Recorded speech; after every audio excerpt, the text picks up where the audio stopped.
서울로뿐만 아니라 최근에 만나는 목사님들, 장로님들이 저를 볼 때마다 얼마나 속편하게 목회를 잘하셨으면 얼굴이 그리 좋으냐고 농담을 많이들 하십니다. 그렇습니다. 감사하게도 저같이 부족한 목사가 정말 속편하게 목회한 편입니다. 그것은 아무리 생각해도 주님의 은혜요, 주님의 배려였습니다. 사실 왕십리 중학교에 부임하고 나서 목회하면서 저는 종종 이런 엉뚱한 기도를 하곤 했습니다. 주님, 나는 마음이 약합니다. 큰 소리 치는 교인을 감당 못해요. 들이받는 교인도 감당 못해요. 그러하오니 이 못난 목사에게는 그저 순한 양만 보내주시고 들이받기 잘하는 염소는 잘 능력이 뛰어나신 큰 교회 목사님들에게 보내시옵소서. 그래서 그랬는지 지난 30여 년 동안 왕십리에서 비교적 순한 양들과 저는 잘 지내왔습니다. 그러나 그렇다고 해서 마냥 좋았던 것만은 사실 아닙니다. 목회하는 것 자체가 그리 만만한 일이 아니죠. 어떤 애에는 속상한 일이 너무 많아서 얼마나 괴로웠는지도 모릅니다. 생각만 해도 속이 끓어오릅니다. 그래서 속상해 죽겠어 라고 하는 말을 입에 달고 살 정도였습니다. 아니나 다를까 그때 내시경 검사를 했더니 정말 속이 많이 상했더라고요. 위벽이 많이 상했더라고요. 속상해 죽겠어 라고 하지 마십시오. 정말 속이 상합니다. 혼자 잠을 못 자고 불이 나서 끙끙 앓아보았지만 해결되는 것은 하나도 없고 그저 자기 속만 자꾸 상하게 됩니다. 자신만 손해볼 뿐입니다. 그럼 어떻게 할까요? 그렇게 힘들어할 때 어느 순간 이러한 감동이 제게 찾아들었습니다. 너는 왜 나를 바라보지 않니? 예수님께서 내게 주시는 감동이었습니다. 근데 내가 왜 예수님을 바라보지 않았을까요? 아니, 바라보았죠. 영광의 주님, 사랑의 주님, 거룩하신 주님을 내가 왜 바라보지 않았겠습니까? 그런데 그날 내 안에 찾아드는 감동은 그런 예수님이 아니었습니다. 그는 그 앞에 있는 기쁨을 위하여 십자가를 참으사 부끄러움을 개의치 아니하시더니 하나님 보좌 우편에 앉으셨느니라. 너희가 피곤하여 낙심하지 않기 위하여 죄인들이 이같이 자기에게 거역한 일을 참으신 일을 생각하라. 십자가의 주님, 당신의 사랑을 몰라주고 아니 배신하고 침뱉고 못질하는 사람들을 그저 꾹 참아내신 예수님을 생각하지를 못했습니다.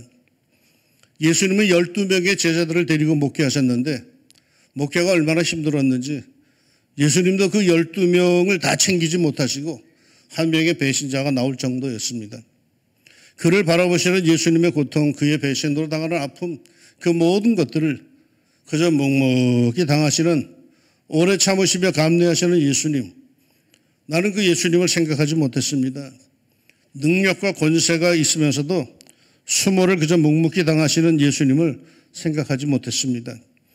그래서 그 순간, 그 예수님을 다시 바라보는 순간 내 마음 안에 치유가 일어나기 시작했습니다. 흔들리던 내 마음이 다시 굳건히 세워지기 시작했습니다. 여러분, 믿음이 흔들릴 때 예수님을 바라봅시다. 왜요? 예수님은 우리 믿음의 주시요.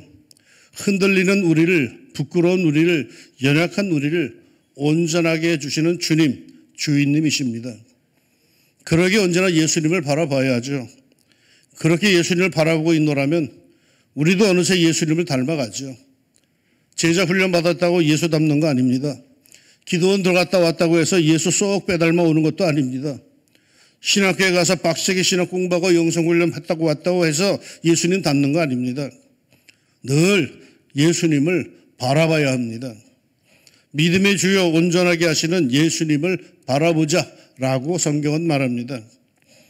오늘 본문에 쓰인 바라보자라는 이 단어의 뜻은 옆눈을 팔지 않고 한 초점을 향해 주의 깊게 응시하는 것을 뜻합니다. 영어 성경에 보니까 이렇게 되어 있어요. Our eyes fixed upon Jesus. 바라보자를 고정시키자, fixed upon, 아주 고정시키자로 이렇게 번역되어 있습니다. 우리의 눈을 고정시키자는 겁니다. 어디에? 예수 그리스도에게 말이요. 사실이죠. 우리가 믿음 생활하며 우리의 눈을 예수 그리스도에게 고정시키지 않으면 우리의 믿음 생활은 헷갈립니다. 벅찹니다. 무너집니다. 복음서에 보면은 풍랑이 있는 갈릴리 호수 위를 예수님이 걸어오십니다. 그러자 물 위를 걸어오시는 예수님을 보고 베드로가 눈이 휘둥그레져 가지고 이렇게 청합니다.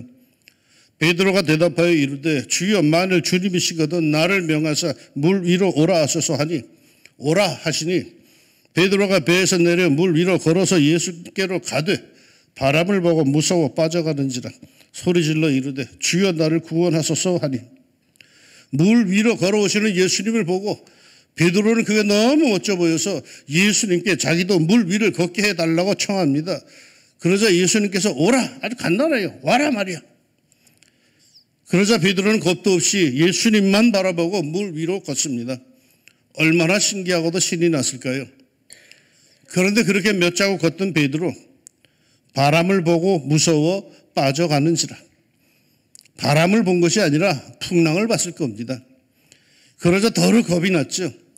예수님을 바라보던 시선을 곁에서 뭔 소리가 나기에 순간 옆으로 돌렸다가 풍랑을 보고는 겁이 덜컥 났고 그리고 그 순간 그대로 물속으로 가라앉기 시작한 겁니다. 예수님 보고 걷기 시작한 길이라면은 끝까지 예수님을 바라보고 가야지 곁에서 누가 뭐라고 한다고 해서 세상으로 세파로 눈길을 돌렸다가는 그대로 빠져들고 낙심하고 맙니다.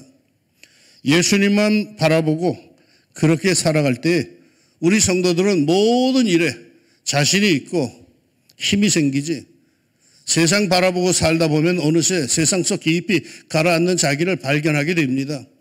누가 뭘 한다고 자꾸 거기에 솔깃솔깃하다 보면은 우리의 중심이 무너지고 맙니다. 예수님은 우리의 믿음의 주이십니다. 믿음의 주란 우리가 전적으로 믿고 기대고 사는 대상이라는 뜻이기도 하지만 우리의 믿음을 조절해주는, 컨트롤해주는, 앞서 인도하는 자란 그런 뜻이기도 합니다. 우리는 살면서 그 다양하고 오만 가지 여러 상황에서 예수님을 바라볼 때에 예수님은 그 어떠한 상황에서도 우리의 믿음을 컨트롤해 주시고 이끌어 주십니다. 믿음의 수준, 그 믿음의 분량을 조절해 주십니다.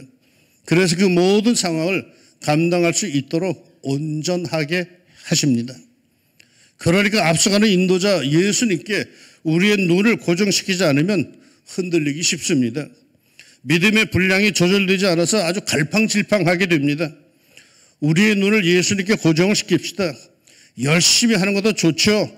그러나 그것보다 더 중요한 것은 그만큼 예수님께 우리의 시선을 고정시켜야 하는 겁니다. 처음 사람을 만났을 때 눈동자를 자꾸 굴리는 사람, 그거 믿을 만한 사람이 아니랍니다. 마음의 변화가 심하기 때문이랍니다. 우리의 마음의 눈을 예수님께 고정시키고 믿음의 생활을 해나갑시다. 자꾸 믿음의 눈동자를 굴리는 사람은 하루에도 수없이 이랬다 저랬다 할 겁니다. 어차피 예수님을 인도자로 삼고 예수님 앞에 자신의 생을 드렸다면은 예수님을 신뢰하며 예수님의 뒤를 따라갑시다. 믿음의 주요 또 온전하게 하시는 이인 예수를 바라보자. 사람 보지 말고 우리 예수님만 바라보고 삽시다.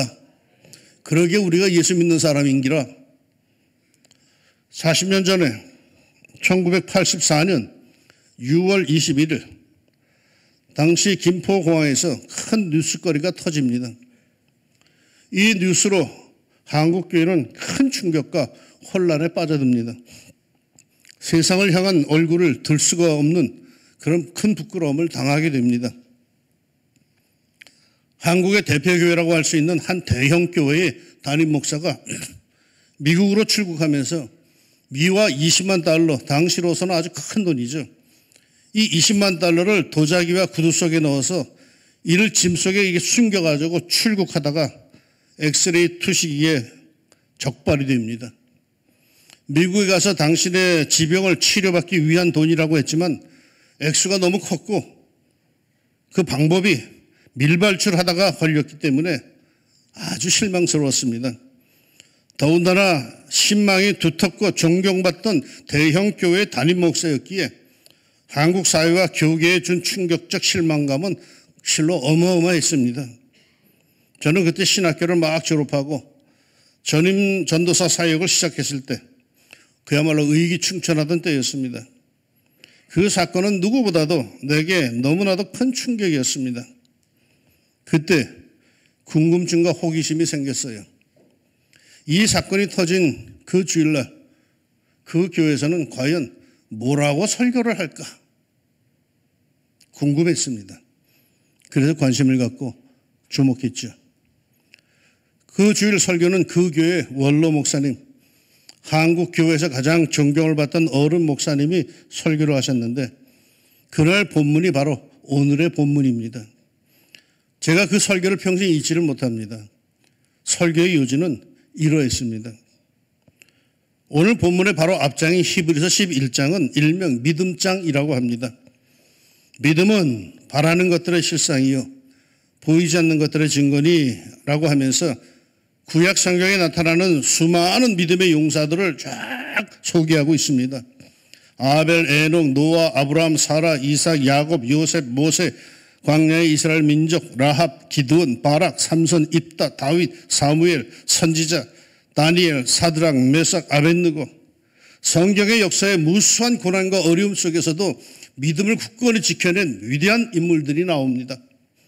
우리는 흉내도 못 낼 그러한 믿음을 가진 분들의 이야기가 히브리서 11장에 쫙 나옵니다. 그리고서는 오늘 본문 12장이 이어지는데 이렇게 시작을 하죠. 이러므로 우리에게 구름같이 둘러싼 허다한 증인들이 있으니. 구름같이 둘러싼 허다한 증인들, 그 위대한 믿음의 위인들이었답니다. 이러므로 우리에게 이렇게 위대한 믿음의 증인들, 위인들이 있으니 그러니 어떻게 하자? 이러므로 우리 모두 이런 믿음의 위인들을 따라가자. 이런 훌륭한 믿음의 선배들을 본받자 라고 할 것 같은데 여러분 성경은 그렇게 말하고 있지 않습니다. 믿음의 주여 또 온전하게 하시는 이인 예수를 바라보자. 참 이상하지 않아요? 믿음의 위대한 사람들 소개해놓고 그들을 바라보자는 게 아니야. 예수를 바라보자는 거야. 아무리 훌륭한 믿음의 위인이라고 할지라도 그들을 바라보지 말고 예수님을 바라보자입니다. 아무리 훌륭한 목사님, 장로님, 권사님이 곁에 있더라도 그들을 바라보지 말고 예수님을 바라보자입니다. 그 원로 목사님이 그날 그렇게 설교를 하셨어요.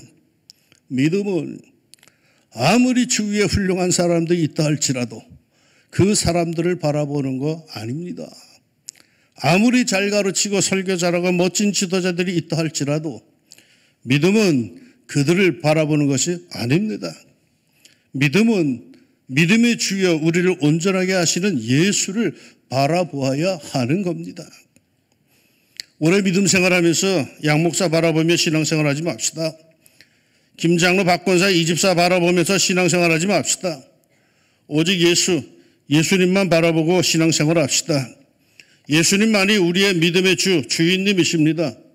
예수님만이 우리의 믿음을 온전하게 하십니다.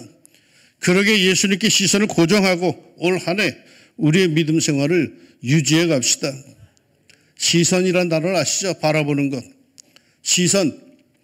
시선은 이 볼시에다가 줄 선자가 붙은 겁니다. 바라볼 때 줄이 생깁니다. 한 번 바라보고 두 번 바라보고 세 번 바라보고 그러다 보면 줄이 겹겹이 생기면서 마침내 길이 되기도 하지요. 예수님을 늘 바라보고 삽시다. 바라볼 때마다 예수님과 나 사이에 이 줄이 생깁니다. 자꾸 바라볼수록 든든한 줄, 굵은 줄이 생깁니다. 서로의 신뢰가 깊어져 가고 듬직한 동아줄이 생깁니다. 어쩌다 한 번 바라봐가지고는 줄이 별로 신통치 않아요. 그러나 늘 바라볼 때 그 줄줄이 겹겹이 동아줄이 생기죠. 그러다가 우리는 마침내 예수님을 온전히 닮아가게 되는 겁니다. 신앙생활이 뭡니까? 예수님 닮아가는 과정입니다. 한 번 보고 두 번 보고 자꾸 예수님을 보는 가운데 나도 모르는 사이에 큰 바위에 얼굴 담듯이 예수님을 닮아갑니다. 그러다가 하늘 아버지 하나님 앞에 설 때쯤에는 하나님의 외아들 예수님을 가장 많이 닮아서 그 앞에 설 것입니다. 로마서 8장에 기록된 말씀이 이러합니다. 하나님이 미리 아신 자들을 또한 그 아들의 형상을 본받게 하기 위하여 미리 정하셨으니 이는 그런 많은 형제 중에서 맏아들이 되게 하려 하심이니라. 또 미리 정하신 그들을 또한 부르시고 부르신 그들을 또한 의롭다 하시고 의롭다 하신 그들을 또한 영화롭게 하셨느니라. 무슨 말씀인지 아시죠? 하나님이 미리 아신 자들, 택함받고 구원받는 우리들로 하여금 그 아들의 형상, 즉 예수님의 형상을 본받게 하려고 하셨답니다. 목사님의 형상을 본받는 게 아니라 예수님의 형상을 본받게 하려 하셨답니다. 그래서 누가 보아도 우리는 하나님의 자녀로 우리의 맞춤격인 예수님을 닮아 영화로운 자리에 하나님 앞에 설 것이라는 뜻입니다. 다시 말해서 우리는 하나님의 권속, 하나님의 집안, 왕중가족, 로얄 패밀리가 되어서 하나님의 보좌 앞에 설 것이랍니다. 그런데 그 중에는요, 예수 닮지 않은 제멋대로 생긴 이는 거의 없을 거랍니다. 왜? 다 예수를 평생 보았기 때문에, 그 뒤를 따라왔기 때문이랍니다. 그래서 올해는 우리 더욱 예수님을 닮아가자고 우리 왕중교회 목기표를 이렇게 정했습니다. 믿음의 주, 온전하게 하시는 예수님 사랑합니다. 우리 같이 한번 소리내어 고백해 봅시다.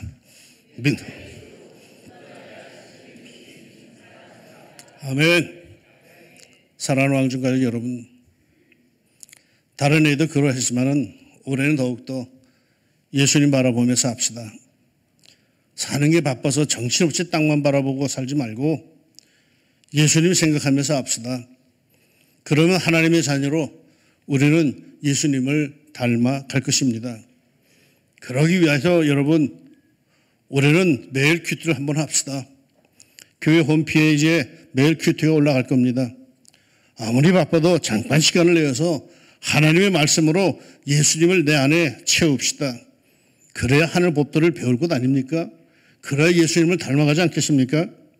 그러면 그 예수님께 우리 늘 기도합시다. 예수님이시라면 이럴 때 어떻게 하실까 한번 자문해 봅시다. 동시에 그 예수의 사랑을 실천하며 하루하루를 삽시다. 그러면 우리는 진짜 하나님의 자녀로 온전해질 것입니다. 마치 나 하나님 앞에 모일 때 하나도 이상한 사람이 없을 겁니다. 믿음의 주여, 우리를 온전하게 하시는 예수님을 바라보며 자신의 영혼을 단순화하고 예수 중심으로 살아갈 때 우리의 믿음은 더욱 온전해질 겁니다. 예수님께서 우리를 진정한 하나님의 자녀, 영적 강골로 만드실 겁니다. 꼭 그런 복된 한 해가 되기를 예수님의 이름으로 축원합니다. 기도합시다. 2025년 우리 왕십리 중앙교회 성도들은 이렇게 살려고 합니다. 우리의 삶의 현장은 다양하겠지만 그러나 그 다양한 삶의 현장에서도 우리는 늘 예수님을 바라보며 살고자 합니다. 예수님이 이러실 때 어떻게 했을까를 자문하면서 그 예수님 마음을 느끼면서 읽으면서 그 예수님 마음을 실천하며 우리는 살고자 합니다. 한 줄 두 줄 바라보고 하면은 줄이 자꾸 생긴다는데 그렇게 주님을 바라보고 생각하는 동안에 주님과 나 사이에 굵은 줄이 생기게 하시고 참으로 그 줄이 결국 길이 되게 하여 주시사 주님께로 통할 수 있는, 주님께 달려갈 수 있는, 아니 주님을 닮을 수 있는 그러한 역사가 있게 하여 주옵소서. 그래 마침내 하나님께서 부르실 때에는 주저하지 않고 예수님 닮은 형상으로서 우리 하나님 보좌 앞에 나아갈 수 있는 저희들 모두가 꼭 되게 하여 주옵소서. 이러한 성도들, 결심하는 성도들을 주여 축복하여 주시고 올 한 해 형통할 수 있도록 은혜를 더하여 주옵소서. 예수님의 이름으로 기도합니다. 아멘.